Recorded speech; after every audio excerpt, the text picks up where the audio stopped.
So it's that time in the newscast where we take a look at the stories making headlines around the world. And today we're going to start in Russia. Vladimir Putin launched his fourth term as president on Monday, extending his 18-year rule. Also, as widely expected, Putin put his longtime associate, Dmitry Medvedev, to continue as prime minister.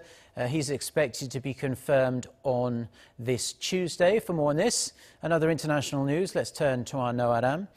Aram, Putin has a lot of challenges on his plate, especially amid tensions with the West, and he also has the issue of rising domestic anger over poverty.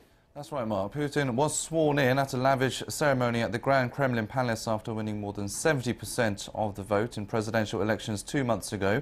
Speaking after the inauguration, Putin vowed to improve living standards and to breathe life back into Russia's stagnant economy. But now, we must use all the opportunities available. First of all, to reach the internal, the most essential development goals for the economic technology breakthrough, for raising competitive ability in those spheres which determine the future. A new quality of life, a well-being, security, and health of a person are the most important. These are the issues at the center of our policy.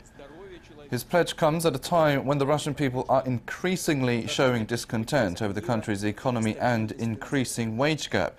More than 1,000 people across the country were arrested over the weekend after anti-Putin protests turned violent. His drive to the inauguration along a completely blocked-off road also seemed to show he had lost touch with the public. If I'm honest, I'm ashamed of what is happening here in Russia.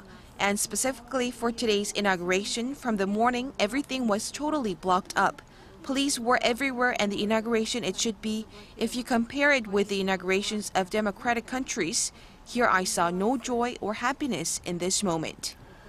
Besides restoring the Russian people's trust, Putin also has the task of building trust with the West. Relations with the US and Europe especially have reached a near Cold War low, mostly due to Russia's alleged meddling in Western elections, the poisoning of a former Russian spy in Britain, as well as Moscow's support for the Assad regime in Syria. Despite the setbacks, however, Putin seemed optimistic, saying Russia has always revived itself like a phoenix.